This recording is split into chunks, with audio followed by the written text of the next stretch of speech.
이 인물이 궁금했다. 제71회 에스라 7. 에스라가 레위인을 귀환 대열에 합류시킨 이유.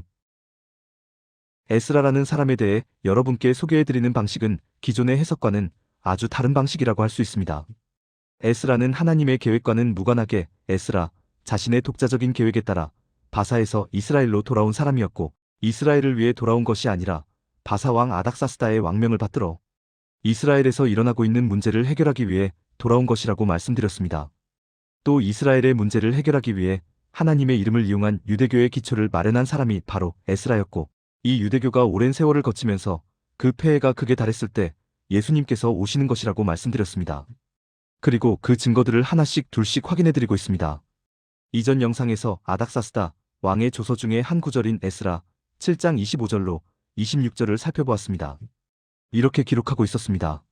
에스라여, 너는 내 손에 있는 네 하나님의 지혜를 따라 내 하나님의 율법을 아는 자를 법관과 재판관을 삼아 강 건너편 모든 백성을 재판하게 하고 그중 알지 못하는 자는 너희가 가르치라.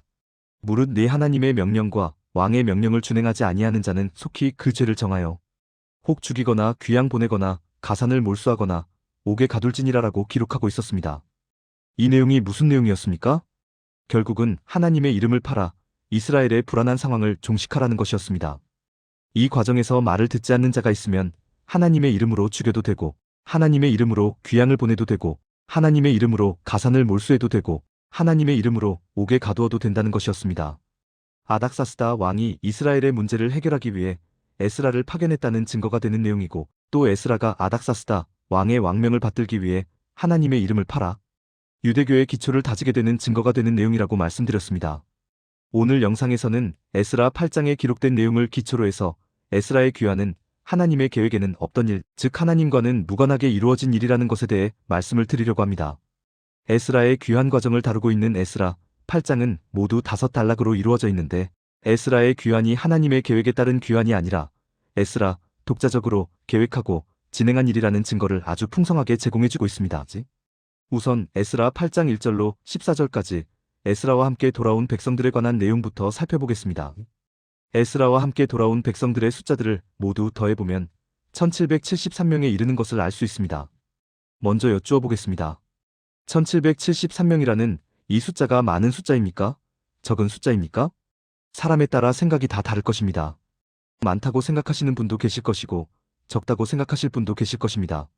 그러나 이 숫자는 적은 숫자입니다. 그것도 아주 매우 적은 숫자입니다. 그것을 확인해보기 위해서는 에스라 2장의 내용을 살펴볼 필요가 있습니다. 에스라 2장은 하나님의 계획에 따라 1차로 귀환한 사람들에 관한 내용을 상세히 다루고 있습니다. 1절과 2절은 지도자의 명단이고 3절부터 20절까지는 자손별로 돌아온 사람들의 숫자이고 21절부터 35절까지는 고향별로 돌아온 사람들의 숫자를 기록하고 있습니다.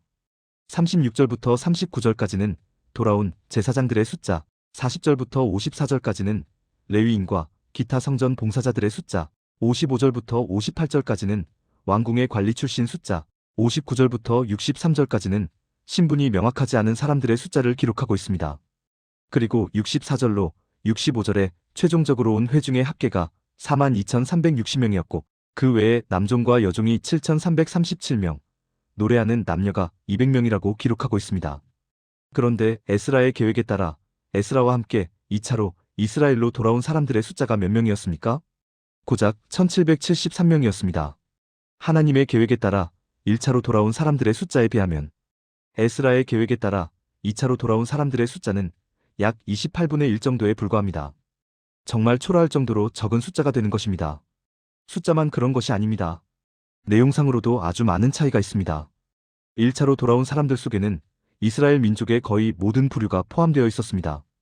제사장도 있었고, 레위인도 있었고, 성전 봉사자도 있었고, 왕궁 출신 관리들도 있었습니다.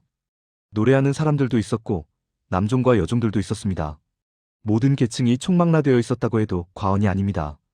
그런데 2차로 돌아온 사람들은 각 족장들과 그들의 자손들 뿐이었습니다.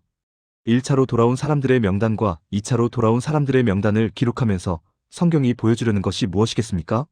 하나님께서 계획하셔서 하나님께서 진행하시는 일과 사람이 계획해서 사람이 진행하는 일 사이에는 어마어마한 차이가 있다는 것을 보여주는 것입니다. 즉 1차 귀환은 하나님의 계획에 의한 것이었기에 그 결과가 아주 풍성하고 2차 귀환은 사람의 계획, 즉 에스라의 계획이었기에 그 결과가 아주 초라하기 그지없다는 것을 보여주는 것입니다. 사람에 의해 이루어진 2차 귀환은 하나님에 의해 이루어진 1차 귀환에 비해 숫자적으로도 내용적으로도 감히 비교할 수 없다는 것을 보여주는 것입니다. 그래서 등장하는 내용이 에스라 8장 15절로 20절까지의 내용으로 에스라가 레위 사람을 찾는 내용이 등장하는 것입니다. 바벨론에 의해 포로로 끌려온 사람들은 유다 지파와 베냐민 지파 그리고 유다와 베냐민 지파가 거주하던 지역에 살던 레위 지파 사람들이었습니다. 에스라는 이 구색이라도 반드시 맞추고 싶은 것입니다. 포로로 끌려온 지파가 세계 지파라면 돌아가는 지파도 반드시 세계의 지파여야 한다고 에스라는 생각하고 있는 것입니다. 그게 명예와 체면을 중히 여기는 사람들이 생각하는 일반적인 방식입니다.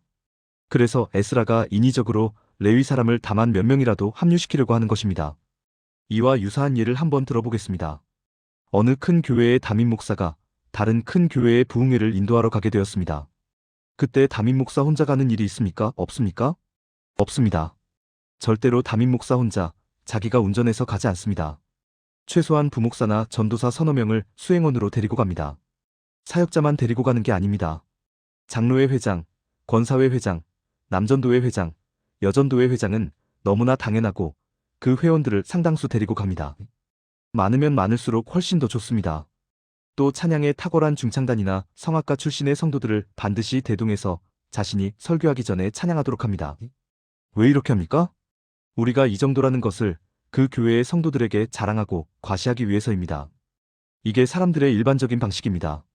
명예를 중시하고 체면을 중시하고 자신의 위세와 자신의 권세를 드러내기를 좋아하는 사람들의 일반적인 방식입니다. 지금 에스라가 딱 그런 상황이라는 것입니다. 에스라가 이스라엘의 문제를 해결하기 위해 바사왕 아닥사스다의 조서를 가지고 본토로 돌아갑니다. 대제사장 아론의 16대 손이고 왕에게 구하는 것은 다 받을 수 있는 사람이고 율법에 익숙한 학자라고 자부하는 자신이 본토로 돌아갑니다. 이른바 금이환영하는 것입니다. 결코 초라한 모습으로 돌아가고 싶지 않은 것입니다. 모든 구색을 맞추어 돌아가고 싶은 것입니다. 그래서 에스라가 레위 사람을 찾는 것입니다. 에스라 8장 17절 후반부에 우리 하나님의 성전을 위하여 섬길 자를 데리고 오라 하였더니라고 기록하고 있다고 해서 아, 에스라가 참 순수한 마음으로 레위 사람을 찾았구나 라고 생각하시면 안 됩니다. 하나님의 성전을 위해 섬길 자는 이미 이스라엘에 많이 있습니다. 1차로 귀환한 사람들과 또 그들의 자손 중에 얼마든지 있습니다. 에스라는 지금 순수한 마음이 아니라 자신의 명예와 자신의 체면을 위해 자신의 권세를 드러내기 위해 인위적으로 구색을 갖추고자 레위 사람을 찾는 것입니다. 그 증거로 제시되는 표현이 20절 다윗과 방백들이 레위 사람들을 섬기라고 준 느디님 사람 중 성전 일꾼은 220명이었는데 그들은 모두 지명받은 이들이었더라라는 표현입니다. 여기서 지명받은 이들이었더라라는 표현이 어떤 의미입니까? 어떻게든 레위 사람들을 합류시키기 위해서 레위 사람들에게 종까지 주는 혜택을 주었다는 의미입니다. 레위 사람들을 섬길 일꾼들을 강제로 지명해서 주었다는 의미입니다. 그들의 의사와 상관없이 강제로 차출해서 데리고 갔다는 의미입니다. 강제로 지명하는 방식, 강제로 차출하는 방식이 하나님의 원리입니까? 죄의 원리입니까? 죄의 원리입니다. 지명받는 사람, 차출받는 사람의 의사는 전혀 중요하지 않습니다. 하라면 무조건 해야 하는 것입니다. 여쭈어 보겠습니다. 만약 하나님께서 이런 상황이라고 가정한다면 하나님은 어떤 방식을 택하시겠습니까? 레위 사람들을 섬겨야 하는 자들을 꼭 데리고 가야 한다면 하나님은 어떤 방식으로 그들을 뽑겠습니까? 하나님은 제비를 뽑습니다. 하나님은 차라리 제비를 뽑아 그 뽑힌 사람을 돌보시는 방식을 택하시지 지명하거나 차출하시지 않습니다. 그런데 에스라는 지명하여 뽑습니다. 에스라의 귀환이 하나님의 계획에 따른 것이 아니고 에스라의 귀환이 하나님의 원리가 아니라 죄의 원리에 따라 행해지는 일이라는 증거가 되는 것입니다. 공감이 되었다면 구독과 좋아요, 알림 설정 부탁드립니다. 하나님의 말씀을 바르게 전하는 데 큰 도움이 될 것입니다. 평등하고 공정하며 정의롭고 행복한 세상을 이루는 데 큰 도움이 될 것입니다.